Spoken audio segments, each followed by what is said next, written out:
Bonjour, chers collègues. J'espère que tout le monde nous écoute. On est ici au centre 4C Maroc. On est avec Madame Shafil Raja, la directrice de ce centre. À mon côté aussi, il y a Monsieur Benani, l'expert marocain en modélisation, et mon collègue. Bonjour tout le monde. Bonjour. Bonjour.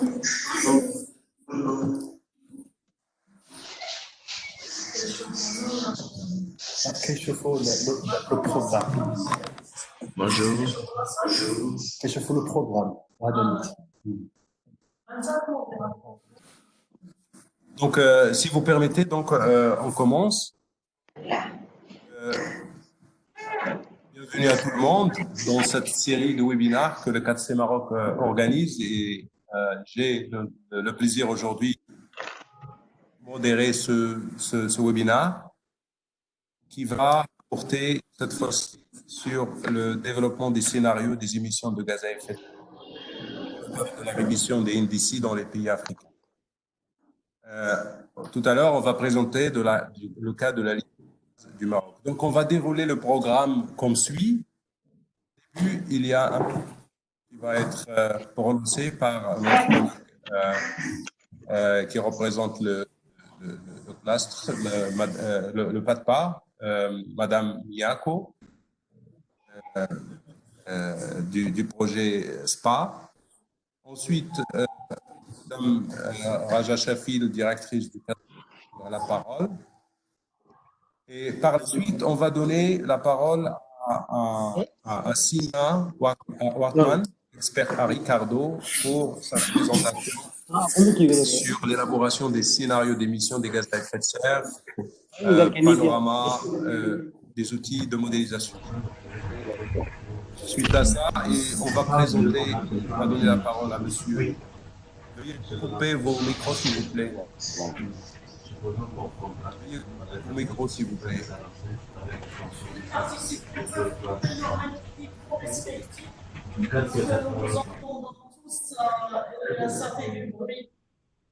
Oui, donc je continue. Donc, l'expérience marocaine qui va être présentée par M. Benani dans l'élaboration de la ligne de base de la NDC. Suite à ça, on va avoir une discussion et on va clore. Donc, je passe directement la parole à notre collègue Miyako pour sa présentation. Et on va afficher la présentation Miyako sur l'écran.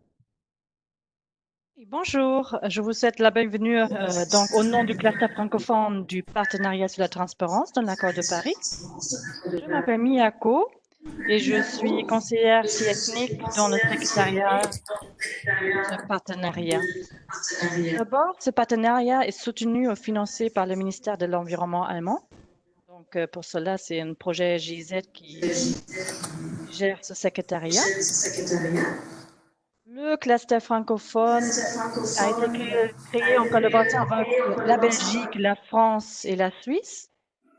Et notre but, c'est d'élargir et d'approfondir les échanges d'informations, les bonnes pratiques et les études de cas. Et donc, ce webinaire était une coopération avec le 4C du Maroc. Et nous réjouissons de cette coopération exemplaire et de la volonté du 4C de nous proposer cette séance.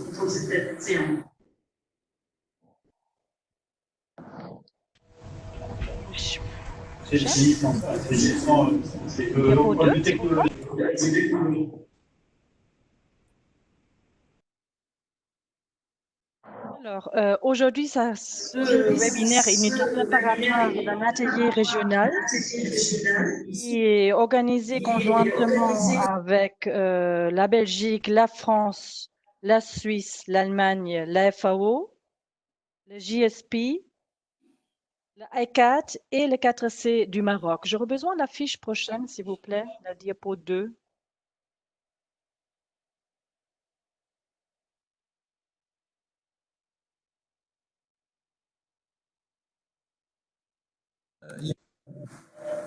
La diapo suivante, Miyako? Oui, s'il vous plaît, la 2. Voilà.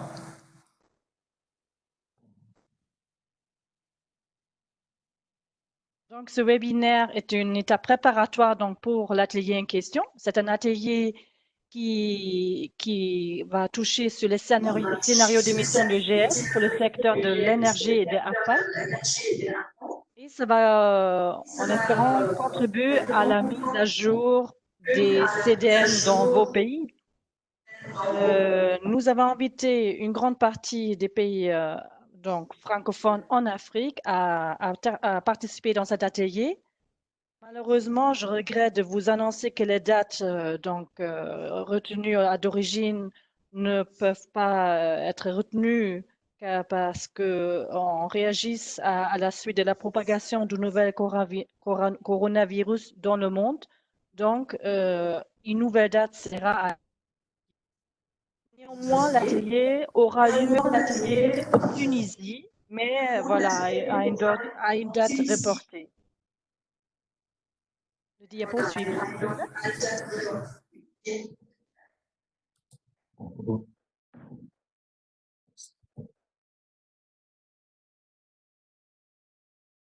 Le diapo 3, s'il vous plaît.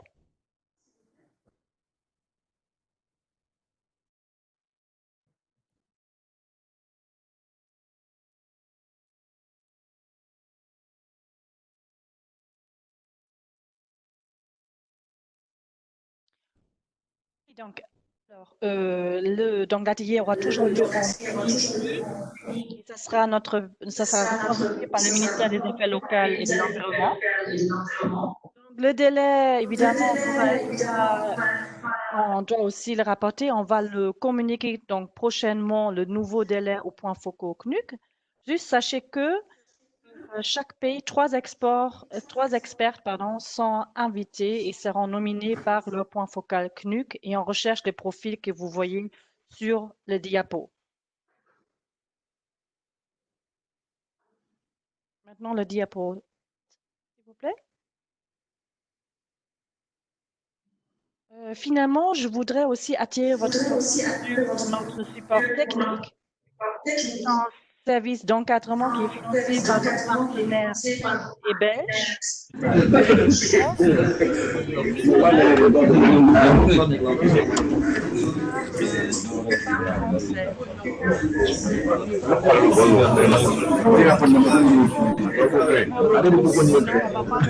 S'il vous plaît, de désactiver vos micros. Non.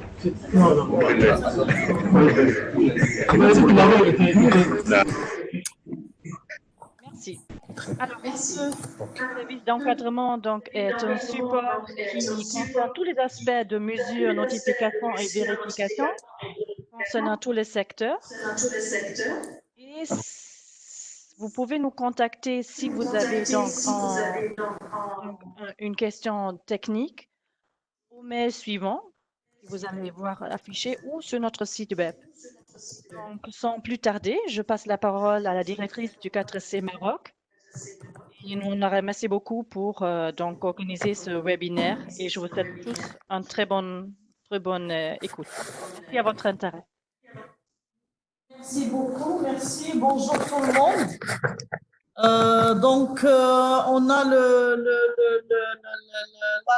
de vous recevoir ici, même à distance, au sein des locaux du Centre 4C Maroc. Alors, pour ceux qui ne connaissent pas le Centre 4C Maroc, c'est le Centre de compétences en changement climatique.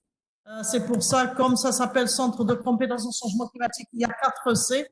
Et c'est pour ça qu'il s'appelle désormais le Centre 4C Maroc. Il se trouve à Rabat, bien entendu, la capitale du Maroc. Alors, c'est quoi notre travail? Notre travail est de venir en appui aux politiques de lutte contre les changements climatiques au Maroc, mais aussi dans les pays africains. Alors, nos principales missions sont celles d'abord, bien sûr, de former et d'informer sur les changements climatiques. C'est ainsi que nous organisons donc plusieurs des différents types d'acteurs, que ce soit pour le secteur privé, pour les élus, pour les administrations centrales territoriales et les ONG, donc sur tous les aspects liés au changement climatique, Par exemple, ces derniers temps, nous avons organisé plusieurs ateliers au niveau territorial sur la prise en compte des changements climatiques dans les politiques de développement. Et nous organisons également beaucoup d'ateliers sur l'accès à la finance climat, l'élaboration de projets, etc. Alors, les autres missions du Centre 4C Maroc sont la mise à disposition des informations actualisées sur la problématique du changement climatique au niveau national et au niveau international.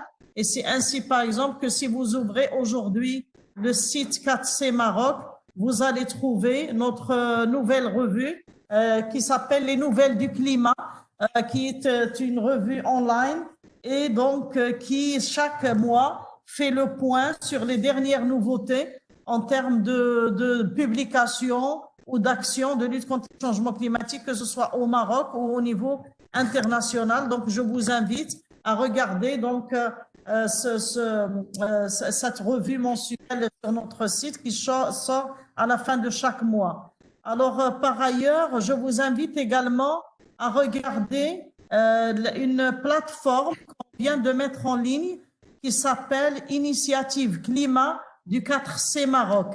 Donc, vous mettez Initiative Climat du 4C Maroc, on peut même vous projeter donc le lien et vous pouvez le copier. Alors, cette plateforme, elle sert à quoi?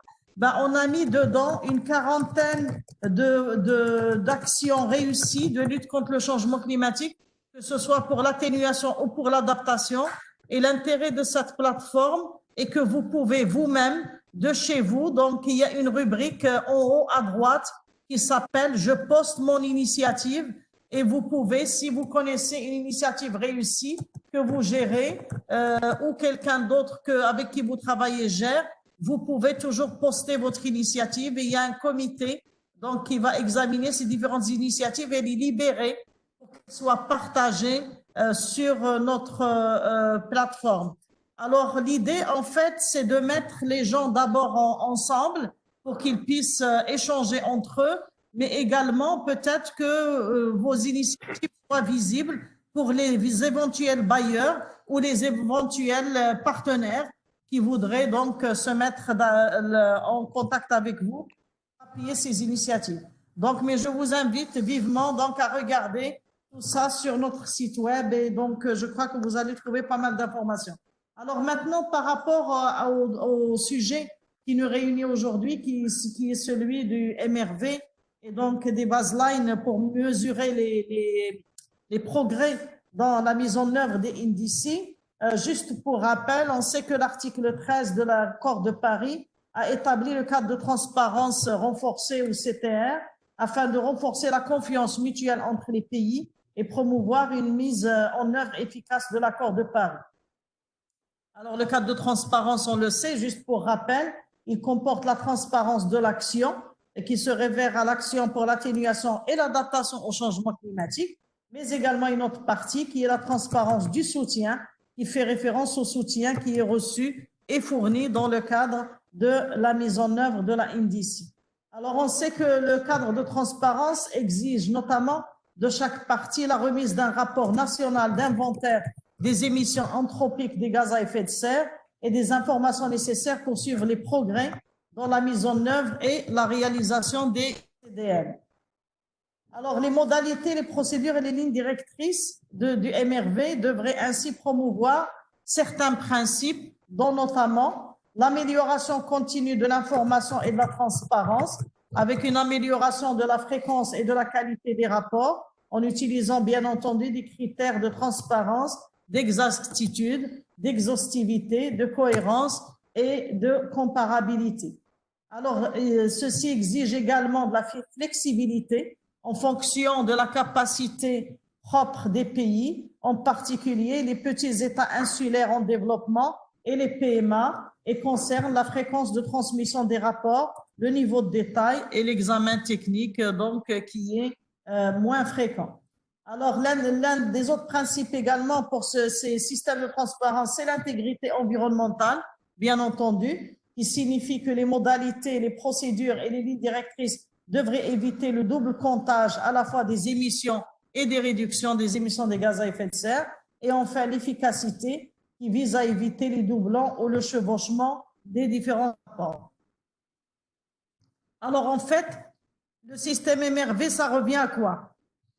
Le système MRV revient à un ensemble de processus et de procédures qui permettent la collecte et le rapportage d'informations factuelles, c'est-à-dire des données, leur évaluation et leur vérification dans le but de déterminer si, quand et comment les pays ont atteint leurs obligations respectives, notamment celles inscrites dans le cadre des CDR.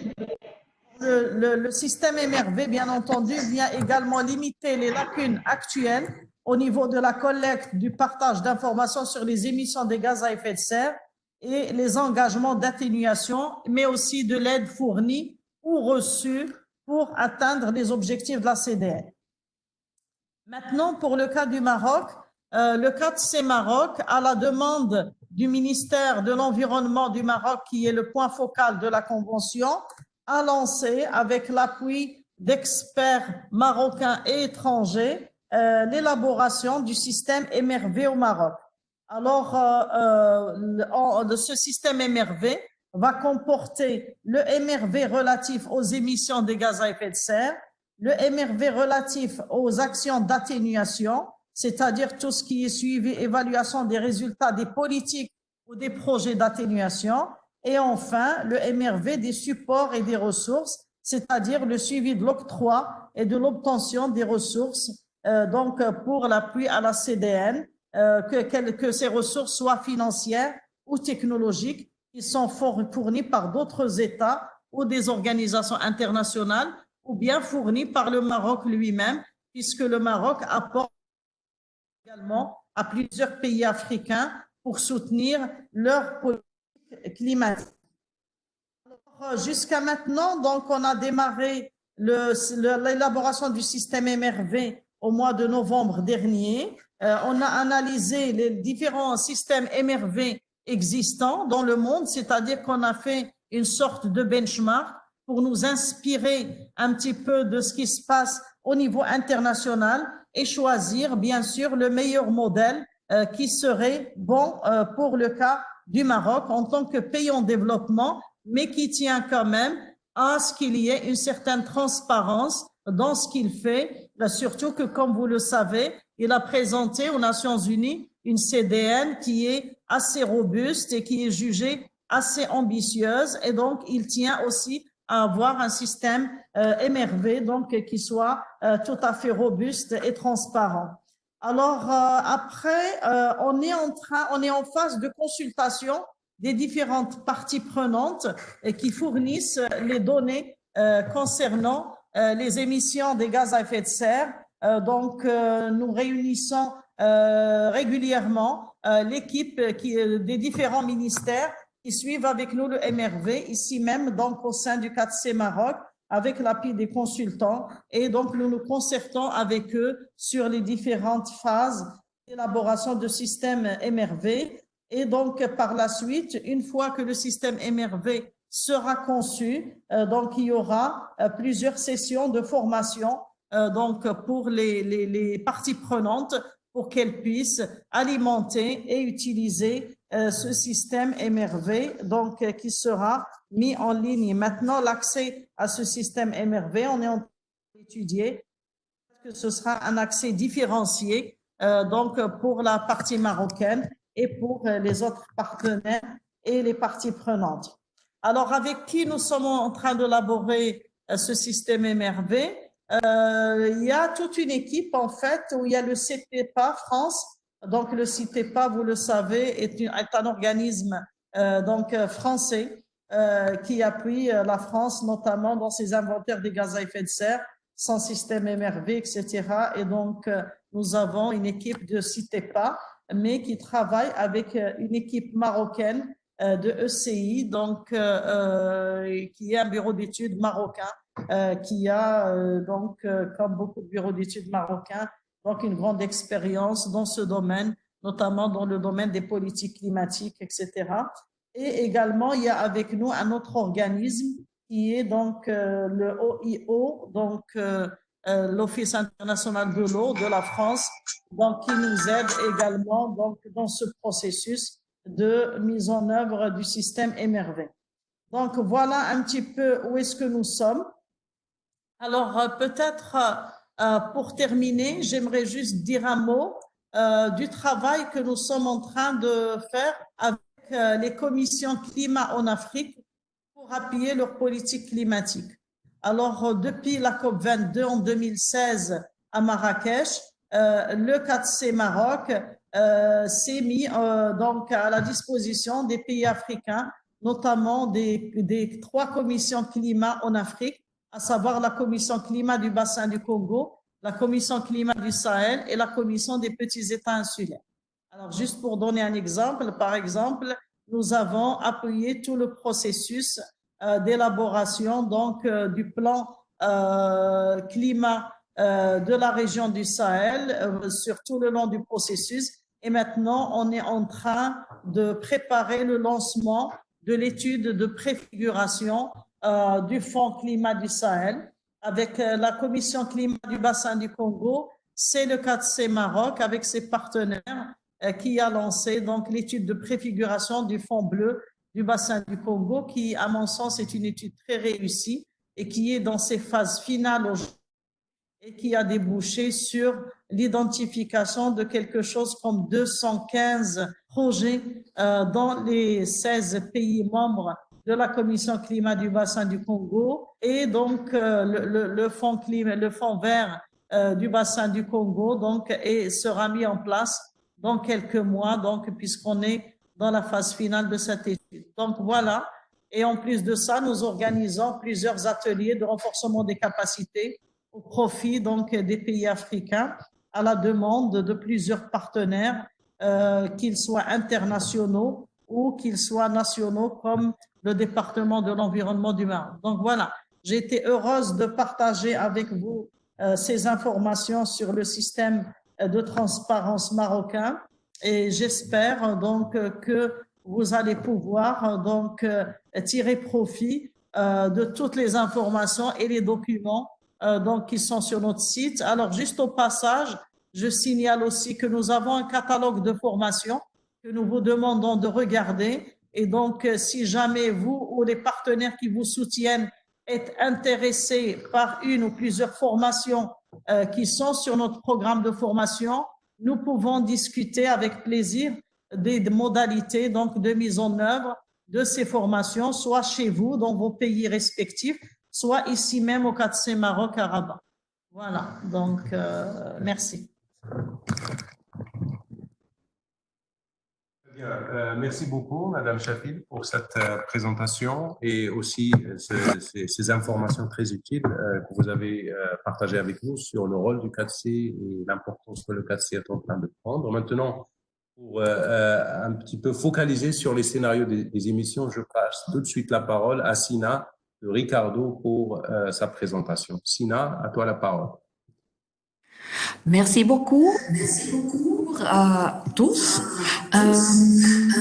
J'essaie de partager mon écran. On va le partager. Bon, il est partagé. Et les partager. Ah, parfait. Merci. Bonjour à tous. J'ai le plaisir de vous présenter des outils de modélage de projection GES pour votre NDC. Et je dois faire ça pendant 15 minutes. C'est un défi intéressant.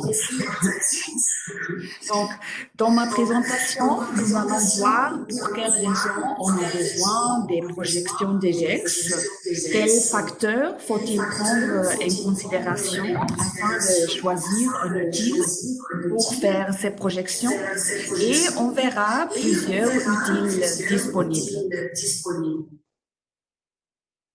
Donc, en général, les projections de GES nous aident à comprendre les tendances des GES dans le futur et son impact aussi, c'est-à-dire les réductions de notre mesure d'atténuation. Et en général, sommes-nous intéressés par les impacts des mesures d'atténuation et aussi par les coûts? On a plusieurs raisons pour ça. À niveau national, cette information sur les impacts, sur les tendances, nous aide à nous diriger vers la cible d'atténuation de la CDN et à planifier et gérer au mieux les mesures d'atténuation au niveau sectoriel comme au niveau national. En regardant le niveau international, on a les exigences de rapport sous la CNUC, sous forme de rapport biannuel actualisé au présent et sous forme des rapports biannuels de transparence à partir de 2024. Donc, ces rapports nous demandent de fournir des informations sur nos mesures d'atténuation.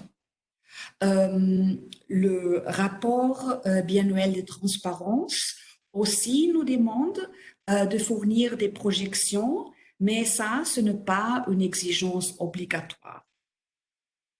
Donc, avant de parler plus en détail de projections, un petit appel à la prudence. Les projections ne peuvent pas prévoir l'avenir, non? Parce que nos connaissances et nos suppositions changeront au fil du temps et les projections changeront avec elles. Mais les projections sont un outil qui nous aide à prendre au mieux possible des décisions sur base de l'information disponible dans le présent.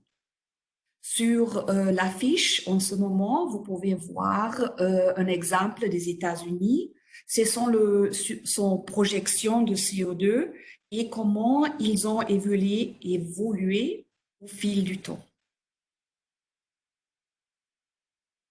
Donc, commençons avec la part plus technique.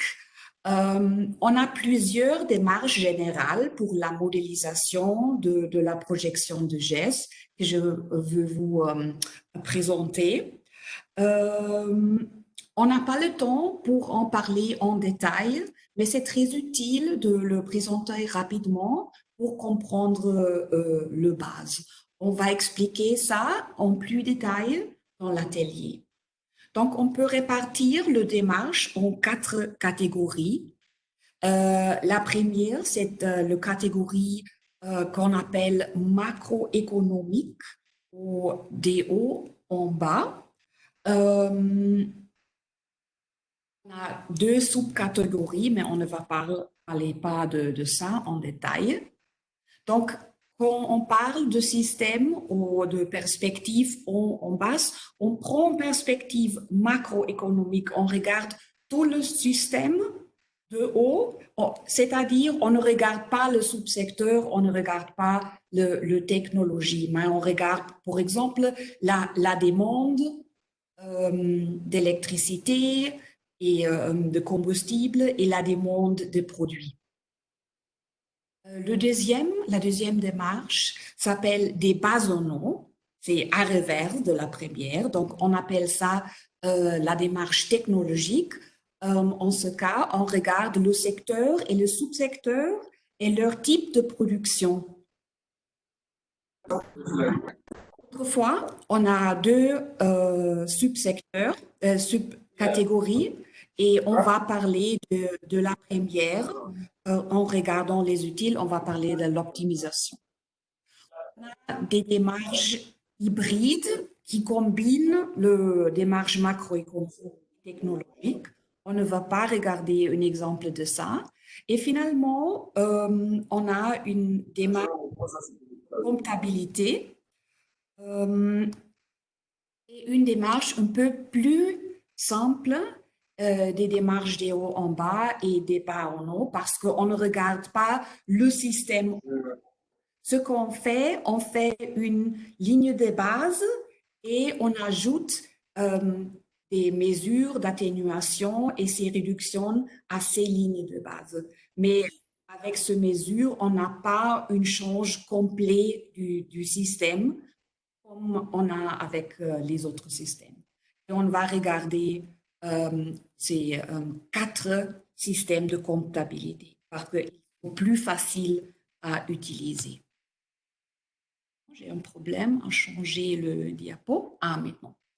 Donc, on a vu qu'on a plusieurs démarches à utiliser et pour chaque démarche, on a plusieurs logiciels ou applications et comment on peut choisir l'application ou le logiciel le plus pertinent.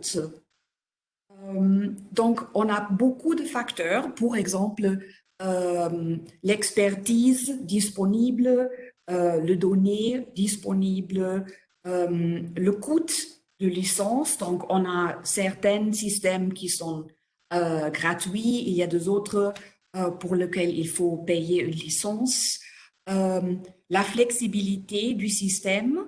Donc, on a des systèmes qu'on peut seulement utiliser avec des données très détaillées ou très simples, mais il y a aussi des systèmes qui peuvent être utilisés avec des données très simples et quand au fil du temps, on a des données meilleures, on peut continuer à utiliser ce logiciel. On va voir deux logiciels comme ça. Un point très important, l'horizon temporel, c'est-à-dire on a besoin de faire une projection jusqu'à, je dis, 2040, 2050, ou on a besoin d'une projection pendant 5 années ou 10 années. C'est une grande différence, évidemment, parce que certains logiciels sont appropriés pour une projection à très long terme et autres seulement à 3, 4, 5 années. Aussi, la portée sectorielle et technologique. Il y a certains logiciels qui couvrent tout le secteur ou il y a des autres qui se focalisent sur le secteur énergétique ou sur le secteur AFOLU. On verra des exemples. Donc, passons aux outils. Le premier exemple que je veux partager s'appelle LEAP, en anglais, Long Range Energy Alternatives Planning. C'est gratuit pour le pays en voie de développement. Sur l'affiche, j'ai mis un petit bouton en vert. Nous partagerons la présentation après le webinaire. Et si vous voulez savoir plus sur le LEAP, vous pouvez simplement cliquer le bouton et vous serez redirecté au site web de LEAP. Donc, le logiciel nous permet de commencer avec des données très simples et augmenter le degré de précision progressivement. Donc, c'est très flexible. On peut l'utiliser au long terme. Si on a des données très détaillées sur le secteur énergétique, c'est-à-dire sur le plan de génération, sur le coût de combustible et tout ça, on peut faire une optimisation de génération électrique pour réduire le coût. Et aussi, le système inclut des informations sur les caractéristiques technologiques, ses coûts et ses impacts environnementaux sur des technologies énergétiques. Donc, on peut utiliser très facilement cette information par défaut. Deuxième, c'est un outil beaucoup plus simple, s'appelle GACMO, Greenhouse Gas Abatement Cost Model, et il a été développé par le UNEP-DTU. Et c'est basé sur Excel et c'est gratuit, c'est très facile de télécharger de site web. On peut calculer une ligne de base des émissions sur base de la consommation de combustible pour une année de référence et on peut faire une projection en utilisant des facteurs de croissance. Dans le logiciel, on a des informations, c'est-à-dire des informations technologiques, mais aussi de coûts, sans mesure d'atténuation du MDL, et ce sont dans les secteurs agriculture, foresterie, résidentiel, biomasse hydro-solaire, éolienne et géothermie. Donc ça, c'est un outil très facile à utiliser si on n'a pas beaucoup d'expertise. Le troisième, c'est un système de base en eau plus complexe. Il s'appelle TIMES. Il peut calculer un système énergétique au moindre coût, c'est-à-dire si je donne une cible d'atténuation à un système et je dis donc je veux utiliser cet type de technologie et ça c'est ma demande d'électricité et d'énergie, de chaleur, tout ça, il me peut calculer quelle technologie est-ce que je dois utiliser pour pouvoir parvenir cette cible. Non? Et aussi, on peut calculer une cible à long terme et pour voir c'est faisable cette cible, non? Avec la technologie que nous avons en ce moment. C'est une outil que normalement s'utilise au sein des universités. On a une exigence élevée d'expérience et des données, donc ce n'est pas très facile à introduire.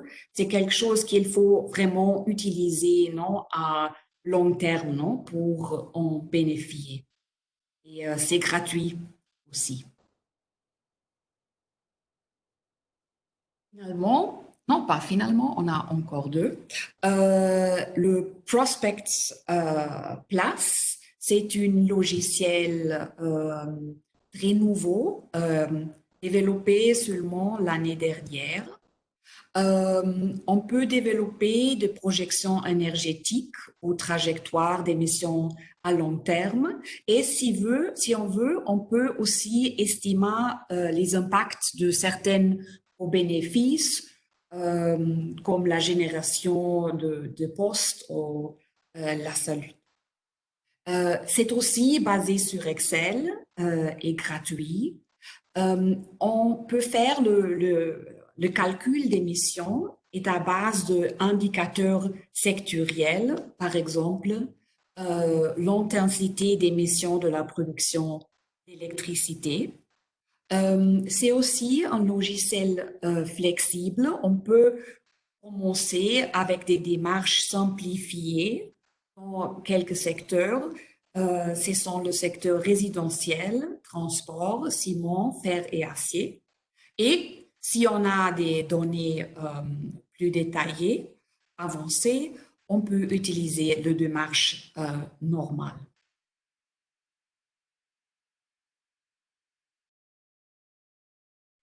Finalement, on a un outil au niveau sectoriel qui s'appelle de la FAO, qui s'appelle Exact Tool. Vous serez heureuse de comprendre que c'est disponible en français. C'est aussi basé sur Excel et gratuit. Et autrefois, c'est très facile de le télécharger de site web.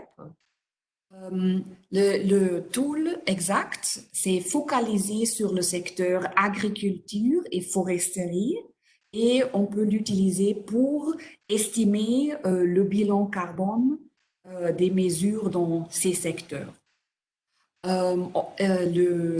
L'outil peut être utilisé avec des données très simples et si on n'a pas de données ou seulement peu de données, le tool nous aide à trouver les données nécessaires.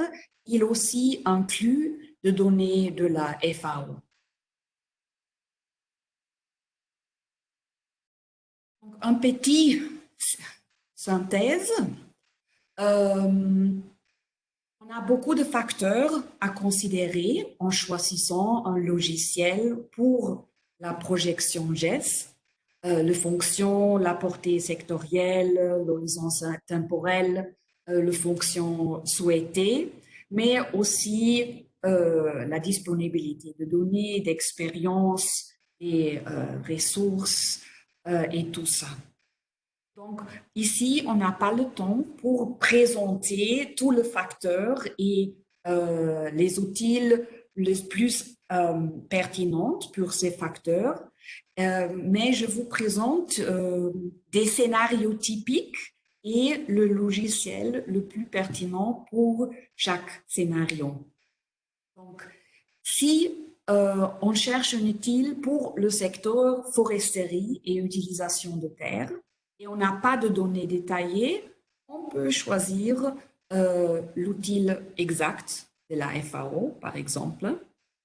Si on a beaucoup de données détaillées et beaucoup d'expertise, et on veut savoir si un objectif d'atténuation à long terme est faisable et quels seront les coûts en détail, on peut utiliser Times. Si on veut faire quelque chose très rapidement, sans beaucoup d'expertise, avec des données très simples, on peut utiliser le GACMO. Et si on cherche quelque chose qui soit flexible pour pouvoir développer la projection sur base des données très simples au début, et si on veut améliorer au fil du temps, en utilisant toujours le même outil, on peut choisir le LEAP ou le Prospects Plus. Donc, merci beaucoup pour votre intérêt et votre attention et je suis disponible pour votre question.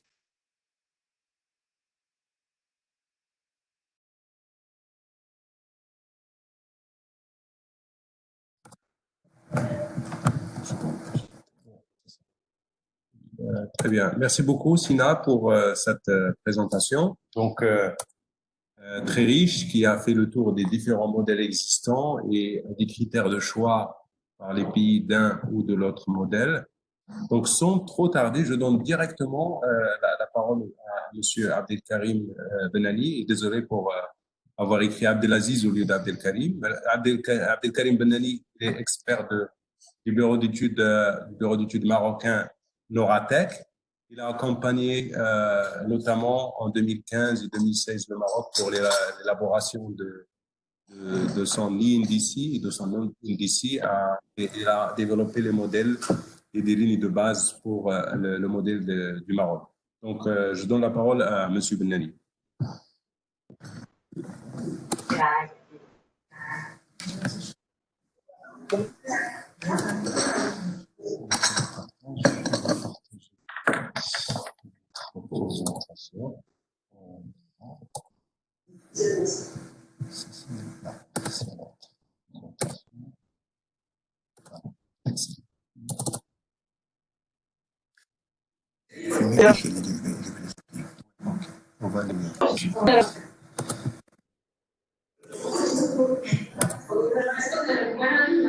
Merci de désactiver vos micros, s'il vous plaît.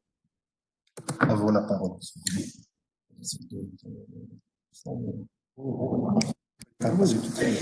Bien, merci beaucoup. C'est un plaisir pour moi de me retrouver à distance parmi vous pour présenter l'expérience du Maroc en matière d'élaboration des lignes de base et par la suite, bien évidemment, des scénarios d'optimisation. Cette méthode, nous l'avions déjà utilisée dans le passé, que ce soit au niveau des communications nationales, que ce soit au niveau, bien évidemment, de la NDC, et nous sommes en train de la réactualiser justement pour revoir un tout petit peu la politique de mise en œuvre de la Maroc. Et la présentation que je vous propose s'intitule autour de quelques éléments que je vais présenter au niveau de ce plan. Rapidement, je vais présenter ce qu'on entend par ligne de base, pour que les choses soient claires. Ensuite, je vais parler de l'aspect institutionnel de la démarche. Et puis, bien évidemment, cette démarche va être basée sur un certain nombre de choses qui sont extrêmement techniques, mais bien évidemment consensuelles. Bien évidemment, l'inventaire de l'année de référence, comme le bilan énergétique de l'année de référence. On va parler rapidement de l'outil utilisé qui est, dans notre cas, le LIP. Je ne vais pas trop en parler puisque ça a été déjà présenté lors de la présentation, dans la présentation précédente. Et puis, je vais justement rentrer dans le détail pour savoir quels paramètres on va considérer au niveau de cette ligne de base et comment on va évoluer. Alors, je vous préviens tout de suite, vous allez peut-être être un peu déçus puisque je ne vais pas présenter de chiffres sur la ligne de base puisque c'est un processus de recours de validation. Et pour le moment, nous n'avons pas encore validé ça avec le comité de suivi. Et donc, je vous présente la méthodologie qui est en cours de validation. Alors, une ligne de base, c'est une référence qui permet d'évaluer une situation donnée par rapport à cette référence. Donc, ça, c'est tout à fait global. Autre scénario, on est en train de regarder une référence et puis on voit comment les choses vont évoluer par rapport à cette référence. Ici, on est en train de regarder les émissions pour une année de référence, à savoir l'année 2010 en notre cas, qui est donc constituée par un inventaire établi selon les règles de l'art. Et puis on va voir comment ces inventaires, ces émissions vont évoluer selon une référence de business as usual à une raison donnée. L'horizon que nous avons choisi, bien évidemment, c'est l'horizon de l'électricité 2030.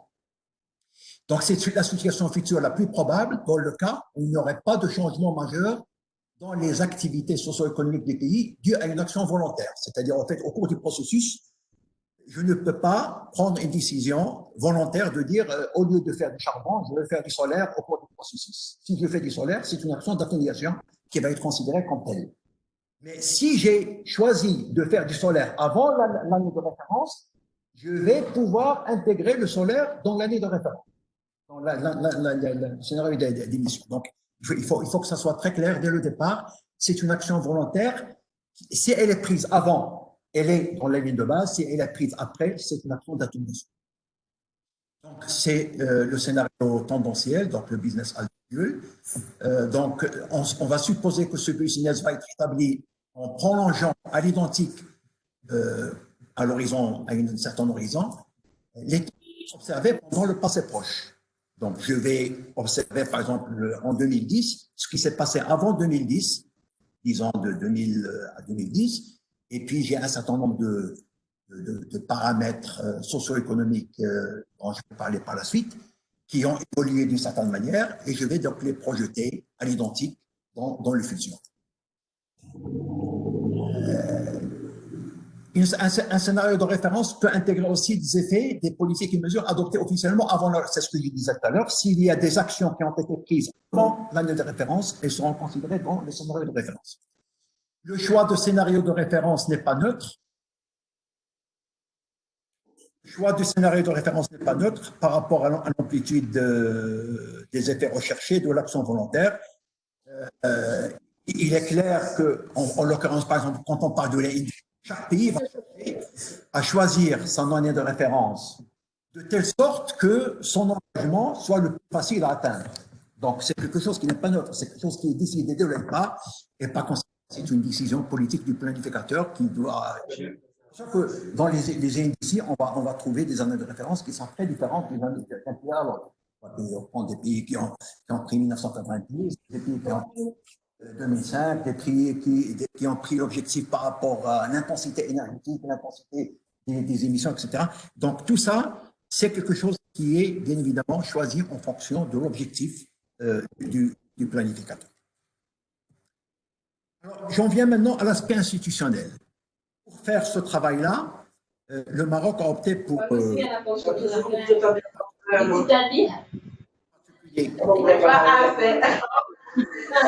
de désactiver vos micros, s'il vous plaît.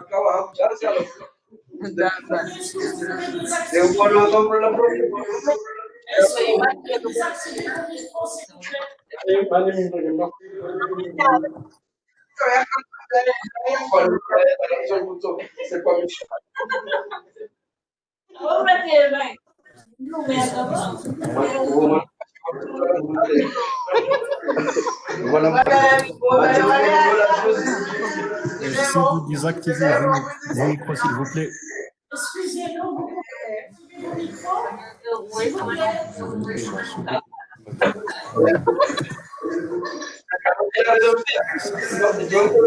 S'il vous plaît, coupez vos micros, s'il vous plaît, parce qu'on ne peut pas continuer si les micros sont activés.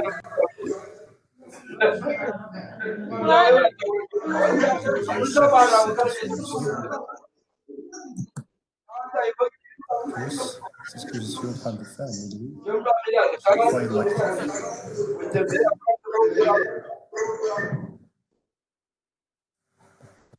Voilà, très bien. Bien, alors, excusez-nous pour cette interruption.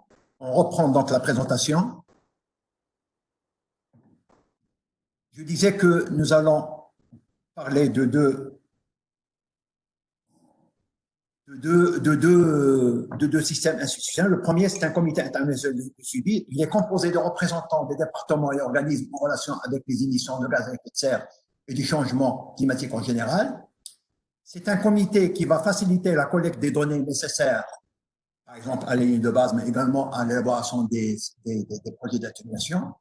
Et il va discuter et valider toutes les études et livrables produits dans le domaine du changement climatique. Par exemple, ici, dans le domaine de la validation de la ligne de base dont j'ai parlé tout à fait au début de ma présentation.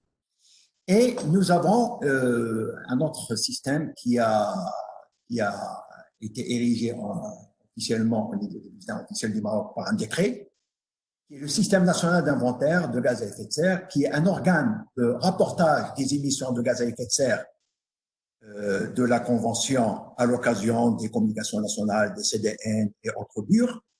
Il permet le suivi de l'implantation de la CDN en termes de réduction des émissions de gaz à effet de serre dans le cadre de l'accord de Paris. Alors, concrètement, ce comité ou ce système, il va permettre de collecter les données relatives aux émissions de gaz à effet de serre auprès des points focaux désignés par les administrations publiques, les organismes publics et privés relevant des secteurs de l'énergie, de l'agriculture, de l'industrie, de la foresterie et des déchets, que ce soit solides ou liquides.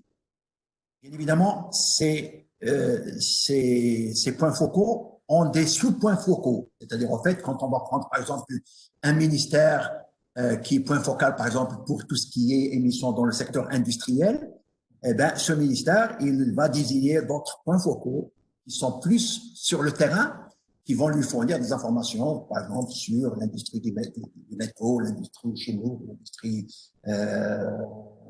agroalimentaire ou autre industrie. Alors, chaque point focal a des sous-points focaux qui l'alimentent. Voilà. Et puis, il va centraliser les données pour la réalisation des calculs. Alors, dans le cas du Maroc, il y a un système qui a été fait de telle sorte que des départements ministériels font leurs calculs directement eux-mêmes. C'est le cas, par exemple, du ministère de l'Énergie et des Mines, du ministère de l'Agriculture, du ministère des Eaux et Forêts. Et puis, il y a d'autres départements qui, eux, fournissent les informations pour calculer les émissions de gaz à effet de serre à un coordonnateur au niveau du ministère de l'Environnement qui va se charger de faire le calcul. C'est le cas, par exemple, de tout ce qui est industrie et tout ce qui est déchets. Et bien évidemment, il élabore les projets de rapport d'inventaire et des travaux préparatoires des communications nationales et autres obligations du Maroc vis-à-vis de la Convention. Alors, je rappelle rapidement ce que le Maroc a présenté dans le cadre de son NDC, la première de 2016. Donc, l'année de référence que nous avons choisie, c'est 2010. L'inventaire de l'année de référence a été établi selon les lignes directrices du GIEC de 96 révisées. C'est là où le problème se pose, qu'au niveau du travail, de reprendre un peu, ça a été déjà fait, mais on est en train de reprendre la ligne de base qui, elle, sera calculée ou établie à partir de l'inventaire des gaz à effet de serre selon les lignes directrices de 2006. Donc, c'est une révision de la ligne de base qui a été présentée dans le cadre de l'INDIC. L'horizon de la ligne de base, c'est 2030, et les engagements qui ont été présentés par le Maroc en termes de réduction des émissions de gaz à effet de serre, c'est 42% par rapport aux émissions de la ligne de base de 2030. Alors, 17% en inconditionnel et 25% en conditionnel. Je rappelle ici rapidement ce qu'on entend par mesure inconditionnelle et mesure conditionnelle. Alors, les mesures inconditionnelles, ce sont toutes les mesures programmées avec des financements bouclés, toutes les mesures planifiées planifiées mais non encore programmées, avec financements nationaux, mesures déjà dans le priorité nationale du pays mais non planifiées, ou des mesures sans regret, c'est-à-dire des mesures pour lesquelles le coût d'abattement est négatif, qui ne sont ni planifiées ni programmées. Alors, les mesures conditionnelles, ce sont bien évidemment des mesures moins prioritaires, les mesures à coût d'abattement positif, qui nécessitent bien évidemment un financement pour pouvoir les réaliser, des mesures nécessitant des financements internationaux, que ce soit des subventions, des lignes de crédit concessionnels ou des investissements directs, et des mesures nécessitant un appui technique international. Donc, tout ça, c'est des mesures, bien évidemment, qui sont passées au niveau du conditionnel. Maintenant, j'en viens à ce que je disais tout à l'heure sur le fait que le Maroc se devait de reprendre son inventaire de gaz à effet de serre de 2010, qui a été utilisé pour l'INDC, pour le recalculer à partir des directives de 2006. On va refaire le calcul de l'inventaire de l'émission de 2010 selon les directives de 2006. Et je vous donne ici les résultats qui sont bien évidemment des résultats officiels qui sont déjà publiés au niveau du BUR 2, notamment. Alors, le total des émissions est de 73 tonnes en CO2,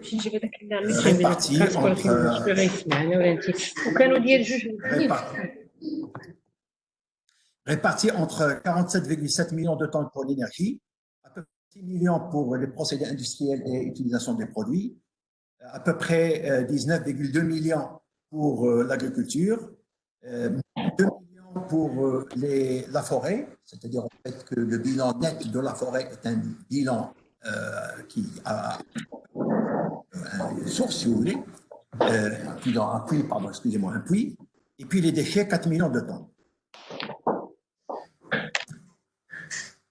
Alors, pour utiliser le LIP, donc on a besoin bien évidemment de l'inventaire de l'année de référence, mais on a également besoin de l'énergétique de 2010, puisque le LIP est avant tout un logiciel de planification énergétique. Le travail va se faire sur l'énergie, bien évidemment. Donc, on va prendre le bilan énergétique officiel qui a été publié par le ministère de l'Énergie et des Mines en 2010. Et ici, bon, je vous donne juste... voilà. Bon, alors, vous ne voyez pas grand-chose, mais disons, c'est un document officiel qui est publié par le ministère au niveau de son site sur l'Observatoire de l'énergie, qui va vous donner un tout petit peu année par année, que ce soit sur les produits pétroliers, sur le gaz naturel, sur les énergies renouvelables, sur l'électricité, et au niveau de chaque secteur, bien évidemment, il y a la génération, la production d'énergie par les différentes centrales, il y a le raffinage, mais il y a également toute l'utilisation finale de l'énergie, donc au niveau tertiaire, au niveau du transport, de l'industrie, de l'agriculture, pêche, etc. Bien, alors je reviens sur le.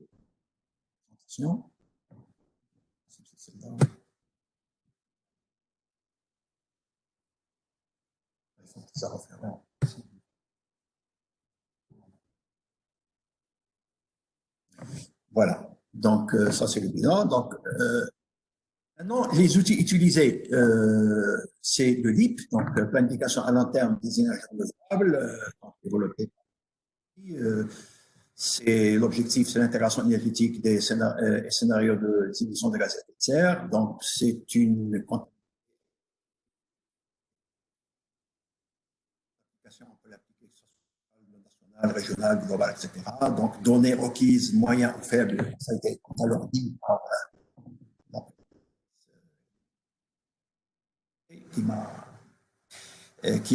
donc, on peut avoir soit des données faibles au départ et on peut les améliorer à fur et à mesure de la complication du problème. Donc, c'est un logiciel qui contient une base de données techniques et technologiques qui incluent tout ce qui est coût, performance, facteur d'émission, etc. Et on peut contrôler les résultats, que ce soit sur le plan annuel, et on peut le compliquer en fonction de ce qu'on veut faire par la suite.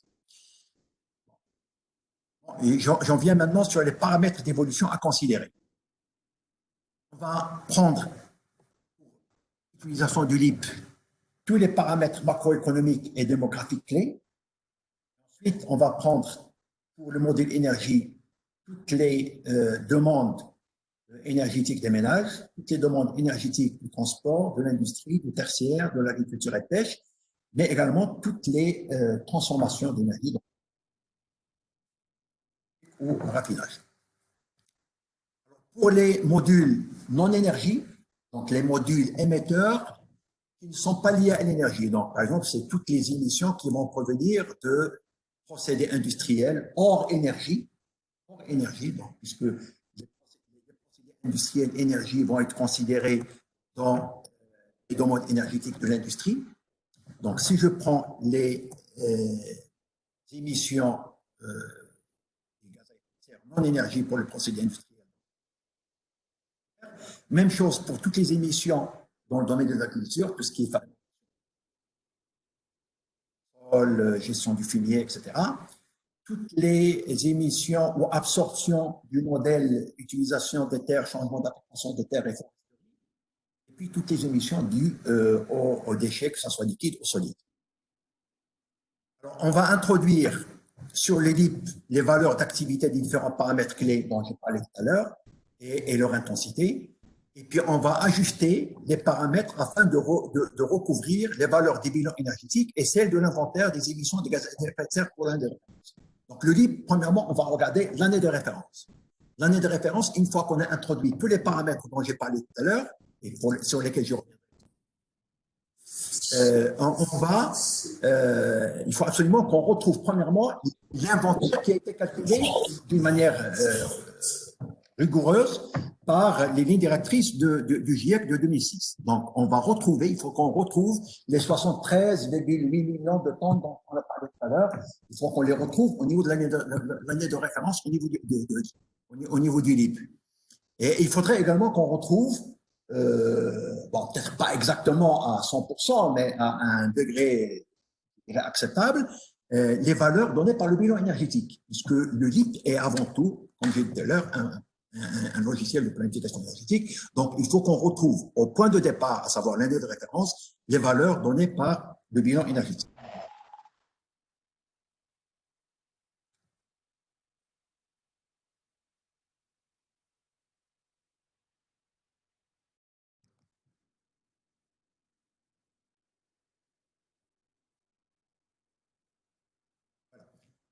Alors, les paramètres macroéconomiques et démographiques clés qu'il faut considérer sont les suivants. Alors, premièrement, on a besoin de la population. Donc, l'année de référence, l'année donc 2010, que ce soit la population urbaine ou la population rurale. On a besoin du PIB et par la suite, on va calculer le PIB par habitant. On a besoin du taux de croissance de la population totale, répartis en urbains et ruraux. On a besoin de nombre de ménages, urbains, ruraux, de la taille des ménages, du produit intérieur brut, bien évidemment, de la valeur ajoutée du secteur industriel, de la valeur ajoutée du secteur agriculture et pêche, de la valeur ajoutée du transport, du tertiaire et des ménages.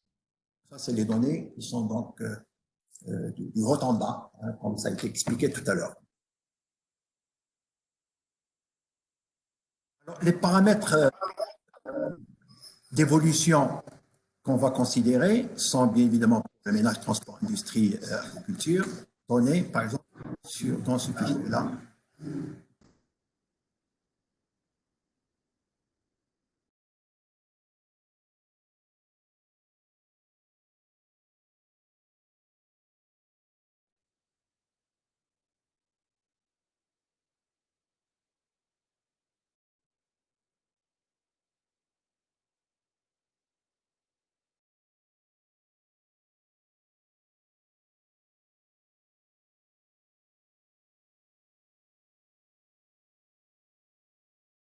Voilà, donc ici, on va juste présenter un peu.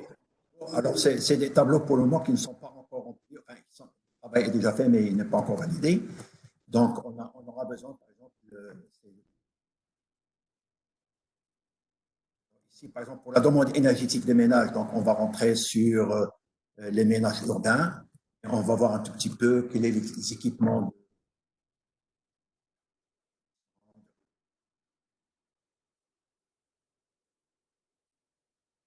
Même chose pour les ménages ruraux. Donc, vous voyez qu'on on a mixé entre les deux approches. L'approche en haut pour essayer de toucher la technologie. Et ça, c'est un point important parce que par la suite, au niveau des projets, ça va nous permettre de voir quelle technologie on peut toucher pour obtenir des atténuations de manière concrète au niveau des.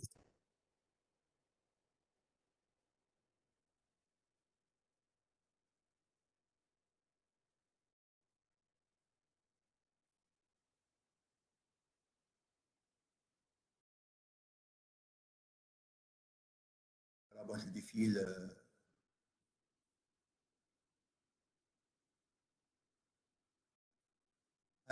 Maintenant, rapidement, je vais passer. Alors ici, bon, donc il y a un certain nombre de.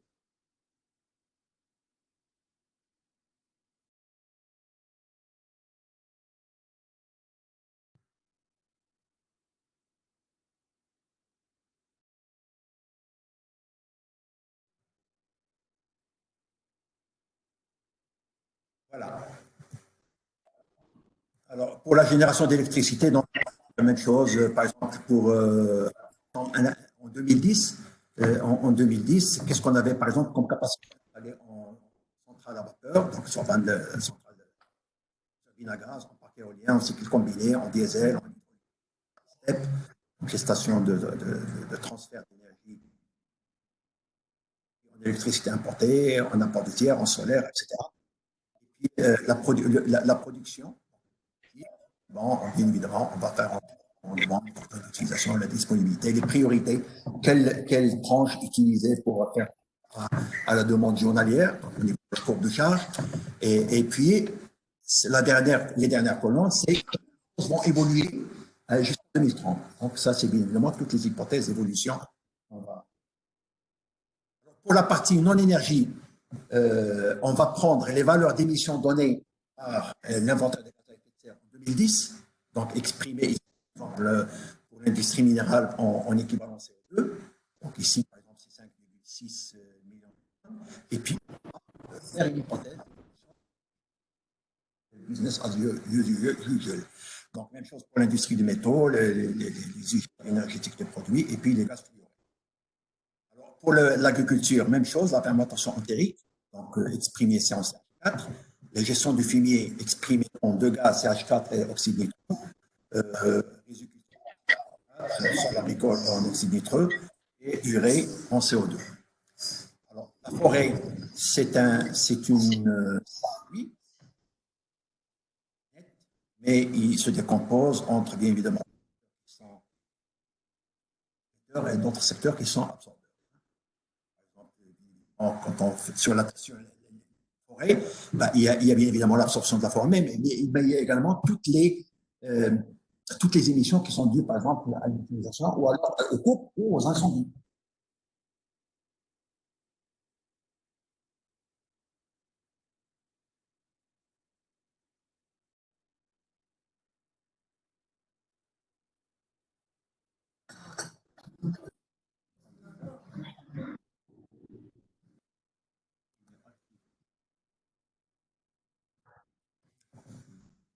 Voilà, donc je ne sais pas. Pas de sang, toujours pas de sang.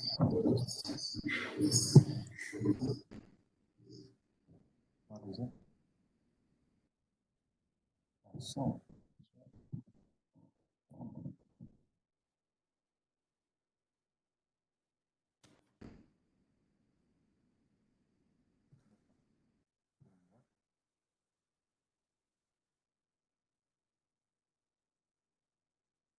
Maintenant, est-ce que...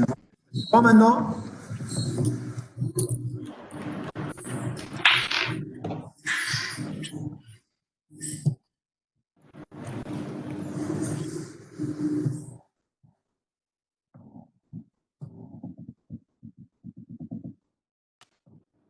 est-ce que vous pouvez nous entendre?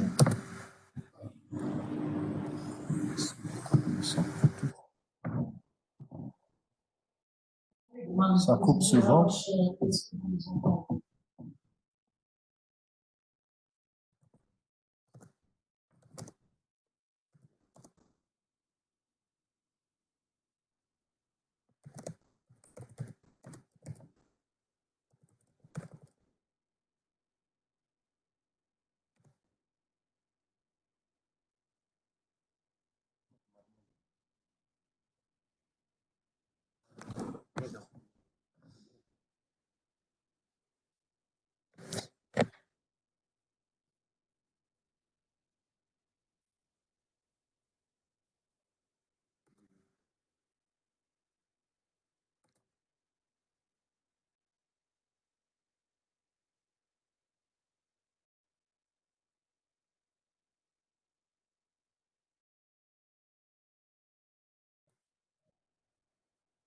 Maintenant, je n'entends rien.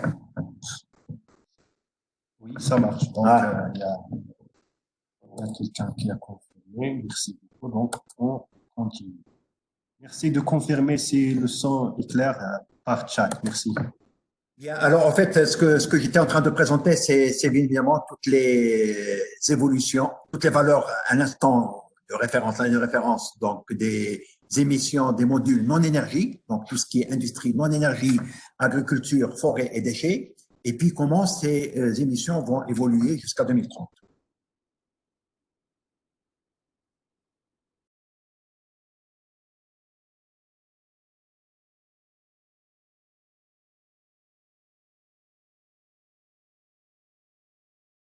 Alors pour les déchets, donc c'est pareil. Donc alors ensuite, une fois qu'on a fait ça, bien évidemment, on va faire tourner le logiciel, comment les émissions vont être. Au niveau donc du LIP, on va avoir les émissions globales, on peut avoir les émissions sectorielles, on peut avoir vraiment le sous-secteur de chaque module, etc. Voilà. Alors, une fois qu'on a fait ces simulations, il faut faire évaluer ça par ces résultats, adopter la ligne de base et puis introduire des projets d'atténuation un par un. Donc, chaque atténuation de chaque projet va être déduite de la ligne de base et l'ensemble des réductions des émissions dues aux effets au projet d'atténuation va nous permettre, une fois qu'on a déduit donc, cette réduction de la ligne de base, d'obtenir la ligne d'atténuation et puis de reconsidérer l'engagement du Maroc dans le cadre de l'accord de Paris. Voilà. Merci de votre attention. Merci beaucoup, M. Benali, pour cette présentation. M. Benali a présenté la démarche qui a été adoptée par le Maroc pour établir sa base et les outils et le logiciel qui a été. Donc, alors, avant de commencer la session des questions, je vous invite à poser vos questions, s'il vous plaît. Écrivez la question dans la partie chat et on va distribuer les questions aux intervenants. Donc, aussi, j'aimerais déjà répondre à quelques questions qui ont été posées via le chat. Les participants ont demandé si on pouvait avoir les présentations. Oui, on va partager les présentations après le webinaire. Et aussi le fait que j'attire votre attention que ce webinaire est enregistré et vous pourrez par la suite le réécouter. Voilà, donc à vous, s'il vous plaît, à vos questions. Nous sommes à votre écoute. Il y a beaucoup d'interférences.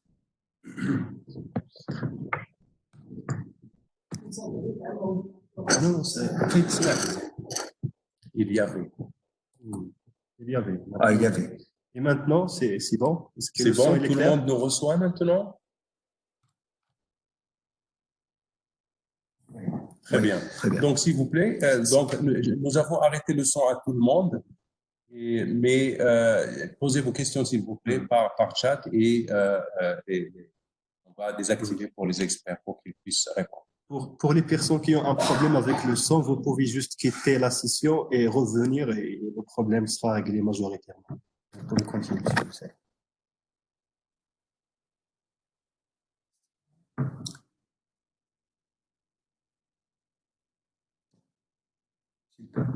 Alors, des questions, on attend. En principe,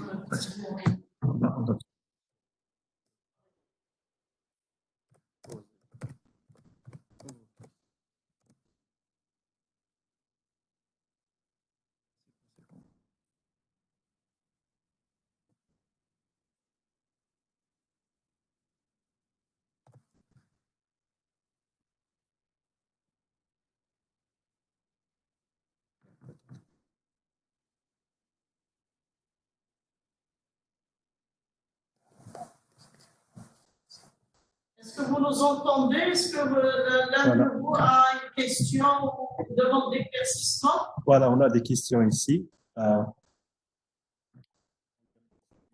Les billets constatés lors du passage de SD.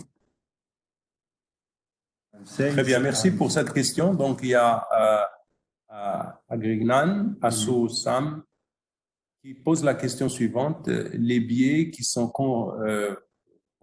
constatés lors du passage des lignes directrices de 96 à 2006, c'est une question pertinente parce que M. Benali, il travaille maintenant. Je vous donne la parole, M. Benali, pour répondre à cette question.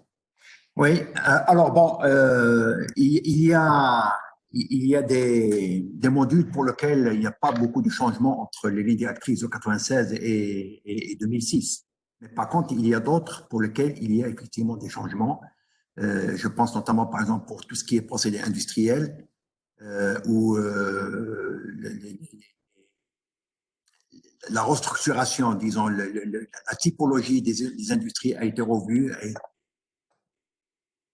Elle a été revue pour, par exemple, inclure tout ce qui est industrie minérale, industrie chimique, etc.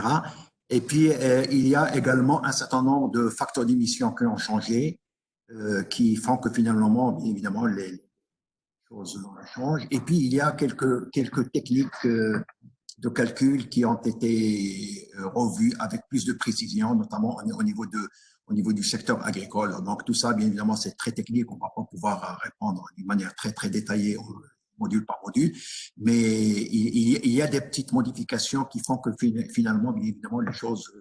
Et puis, il y a aussi, j'ai oublié, un secteur extrêmement important, c'est le secteur des déchets pour lequel la méthodologie de 2006 est radicalement différente de celle de 96 révisée, puisque sur la méthodologie de 2006, on va considérer les émissions qui sont dues à un entreposage de tous les déchets.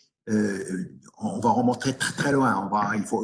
Le mieux serait d'avoir des données les plus anciennes possibles pour voir justement comment, avec la cinétique de décomposition des déchets, comment les émissions sont émises antérieurement.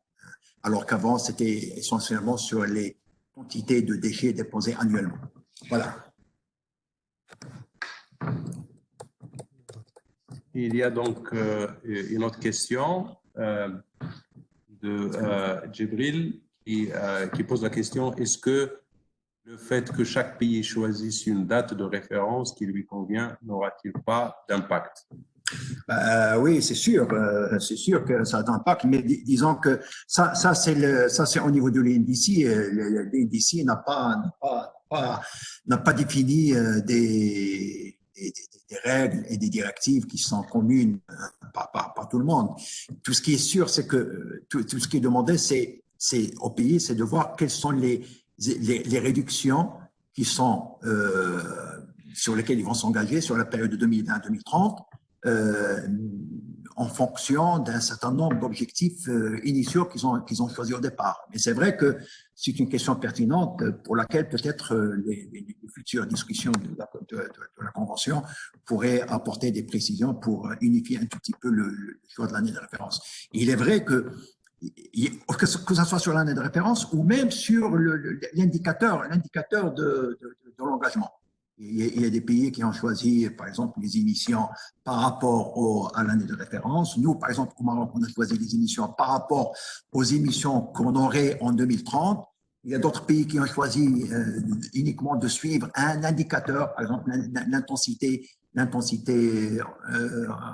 carbone, par exemple la Tunisie, ou d'autres pays qui ont choisi, par exemple, un indicateur sur l'évolution d'un paramètre qui peut être même très loin de l'environnement, un paramètre social, la réduction de la pauvreté, la réduction du chômage, etc.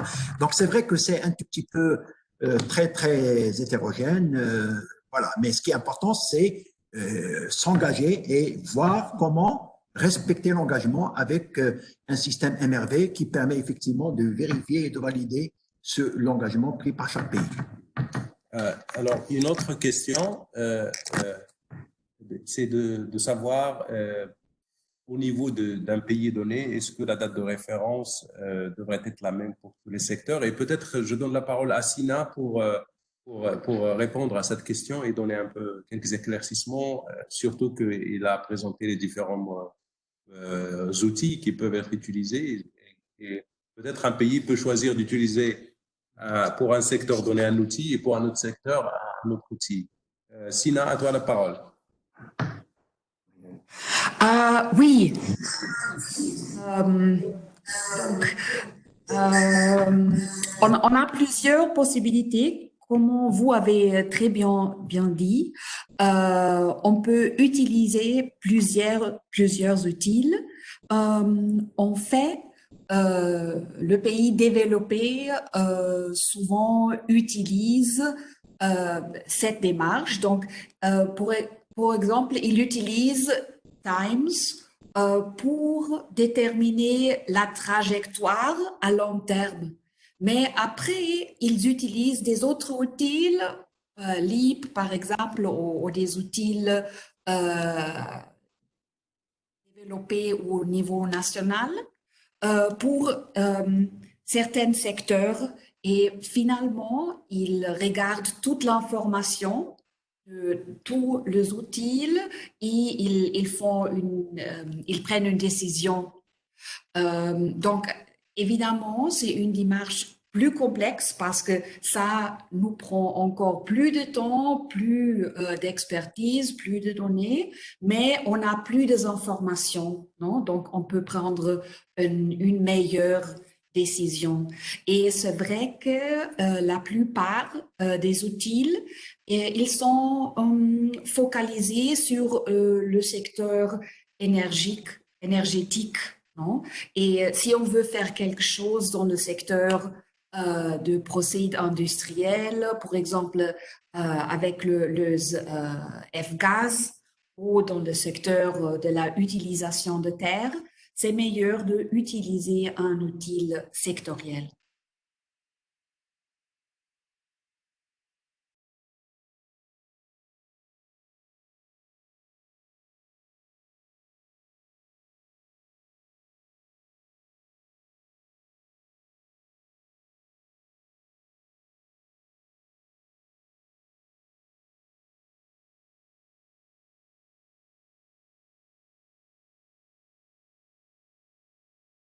Vous m'avez entendu? Oui, la question c'était... Oui, ma question, désolé, je viens d'activer le micro.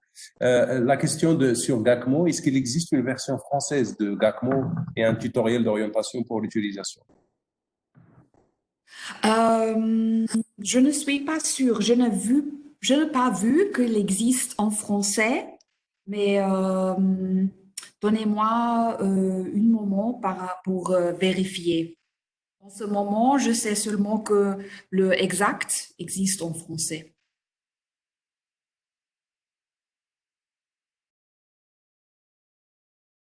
question qui se rapporte au MRV et qui dit est-ce qu'on peut considérer les modèles de scénarisation comme des outils de MRV?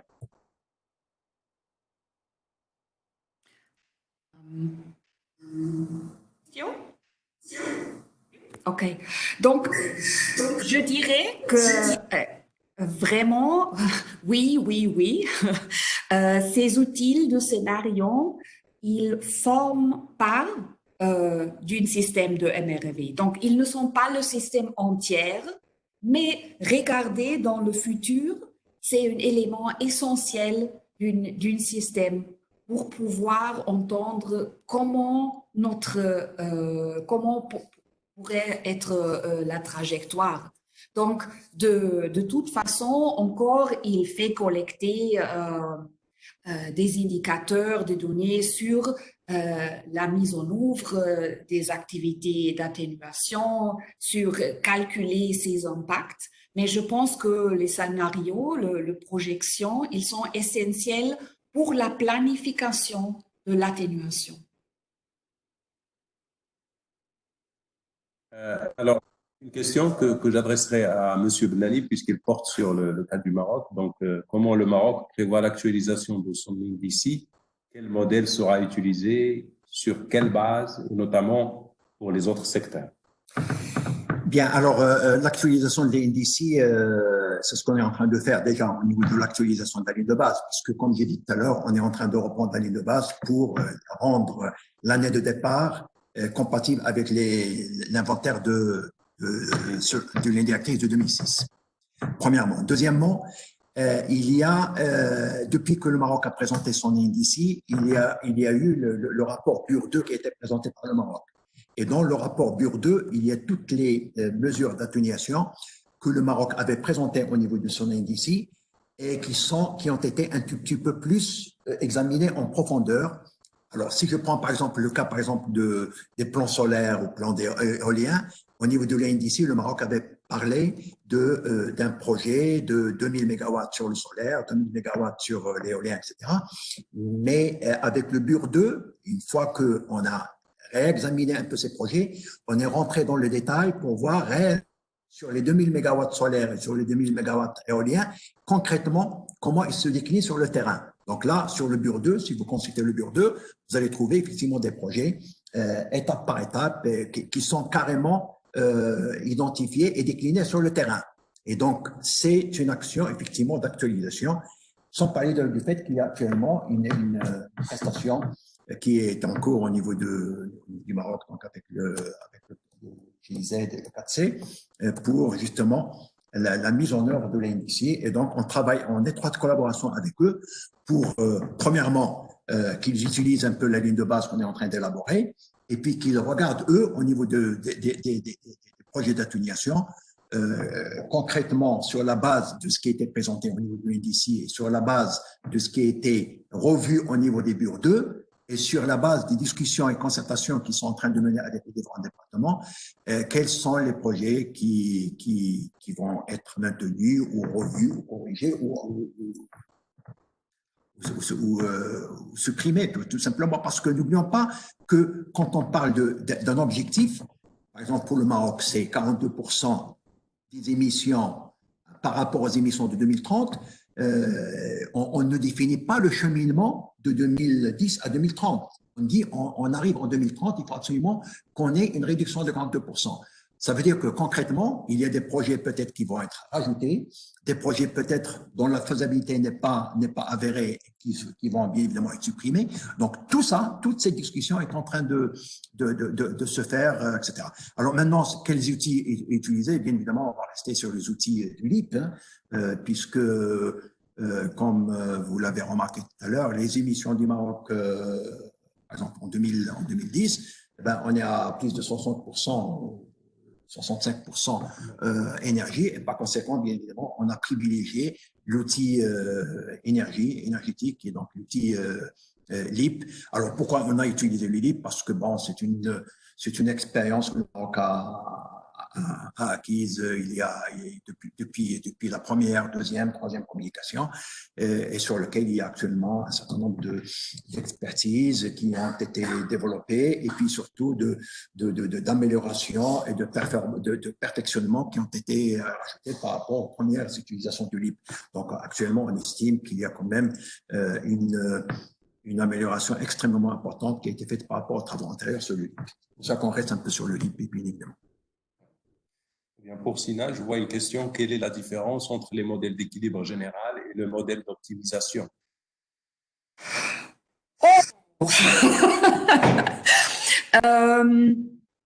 Est-ce que vous avez une heure que j'explique ça?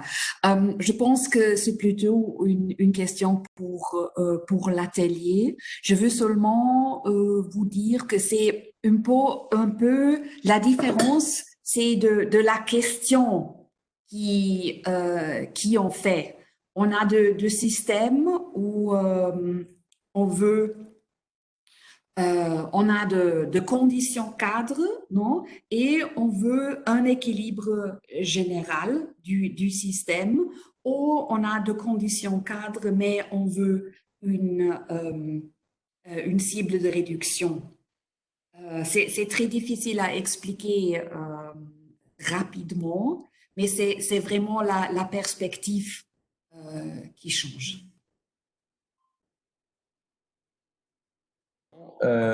Je vois ici une question. Est-ce que le 4C offre des possibilités de formation sur mesure de courte durée de 2 à 3 semaines?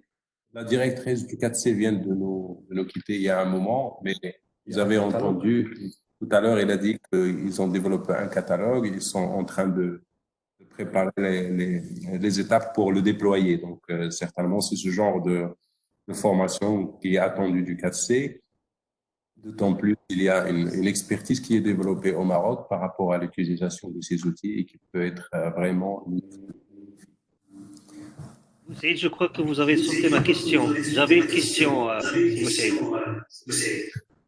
Est-ce que tu peux remonter, Rachid, pour les questions? Que vous l'avez sauté. Attendez, bon, il y a beaucoup de questions, donc systématiquement... C'était avant, peut-être.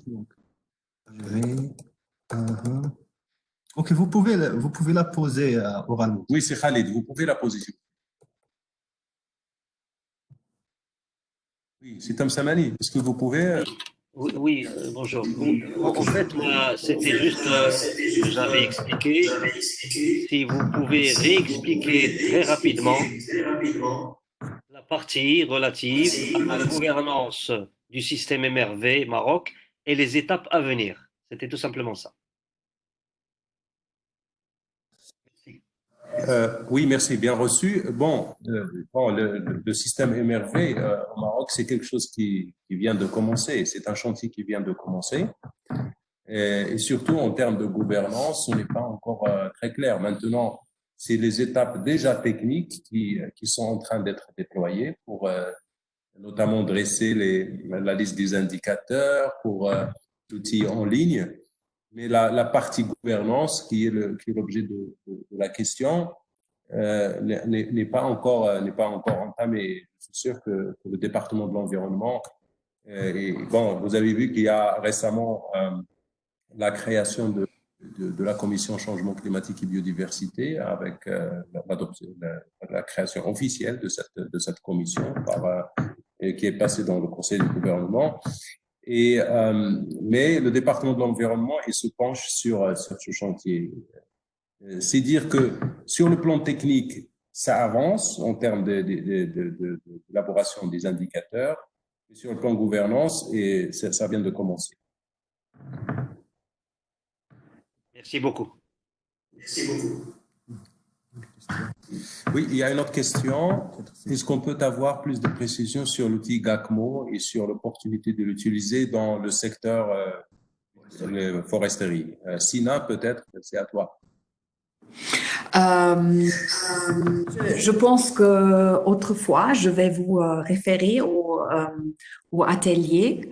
Donc, on peut utiliser le GACMO pour le secteur forestier, mais je dirais que c'est mieux si on veut se focaliser sur ce secteur d'utiliser le exact de la FAO parce que c'est désigné juste pour ces secteurs et aussi on a déjà des données et des liés à des autres données dedans. Donc le GACMO se focalise sur des mesures MDL. Donc, on est un peu limité, mais c'est très bon pour commencer, non? Pour faire une première estimation. Saïd, je voudrais avoir plus de précision sur comment faire des scénarios de coût. Parce que exact, c'est on peut mesurer les émissions donc, et la séquestration, mais si on veut faire des scénarios à long terme, donc il faut aussi inclure les coûts. C'est pour ça que je demande est-ce que GACMO est l'outil qui peut faire la chose? Oui, donc je pense que pour le scénario à long terme, le GACMO, ce n'est pas l'outil le plus pertinent parce que ce qu'on fait, c'est un calcul très, très simple pour une année de référence, c'est-à-dire par exemple l'année passée, non? Et après, on utilise de facteurs de croissance pour les émissions.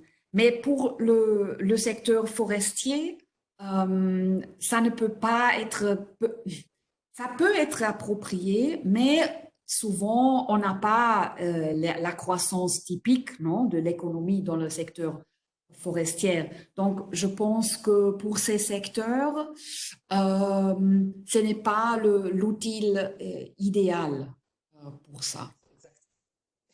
Peut-être que le LIP serait mieux.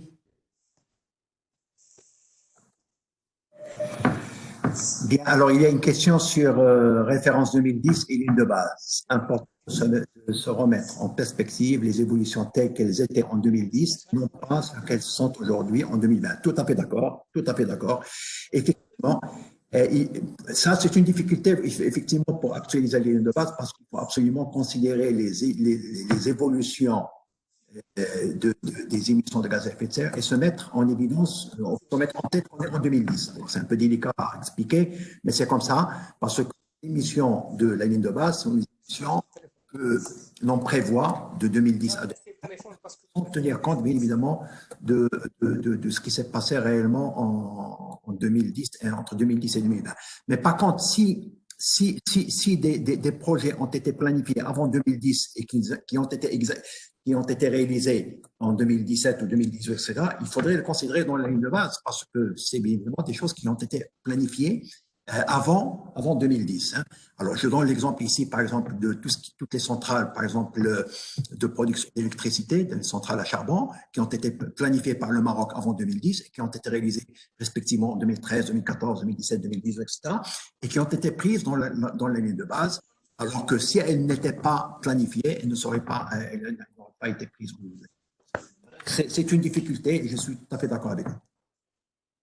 Très bien, merci beaucoup, Mélanie. Et je vois ici une question qui se rapporte à la collecte des données.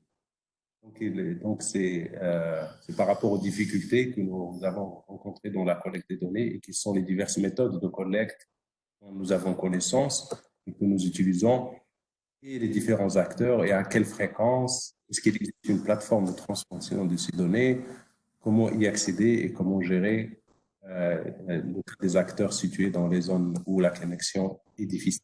Donc, c'est autour de la question de collecte de données. Effectivement, c'est un challenge auquel je pense tous les pays sont confrontés. C'est un processus évolutif. Monsieur Benani peut en témoigner lorsqu'il a dû collecter des données. Ce que nous pouvons, de notre expérience, petite expérience ici dernièrement pour l'actualisation de la NDC, on a dû convoquer les secteurs et faire des réunions techniques bilatérales intensives avec chaque secteur en vue d'avoir le plus d'informations possible avec le plus de précision possible et avoir la possibilité de discuter avec les experts directement.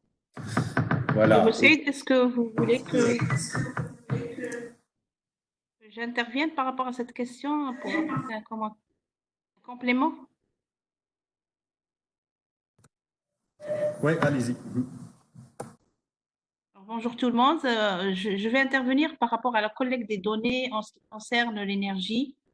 L'IP est très gourmand en données et il va dans les détails, comme il a exposé M. Benani, dans les détails de consommation par secteur et sous-secteur et par usage, mais aussi par type de combustible énergétique.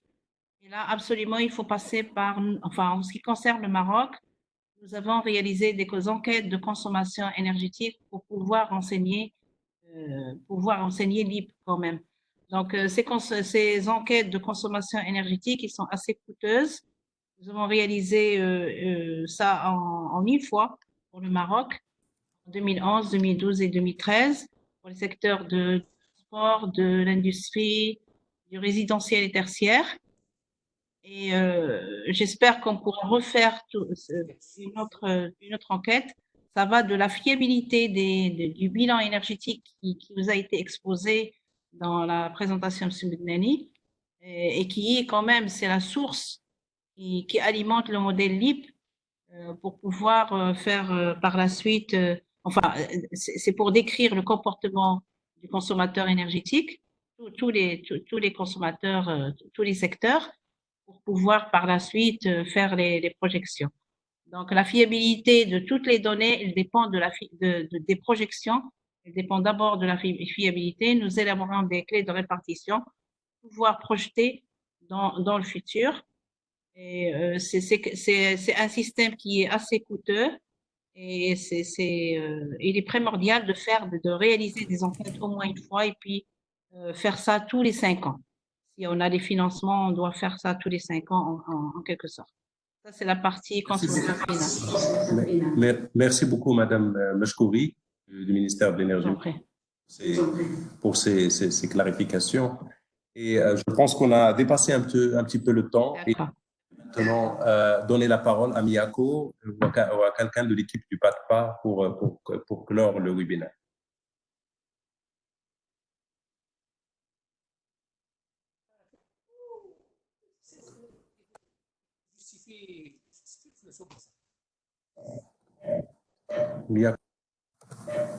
Miyako, est-ce que tu es encore là?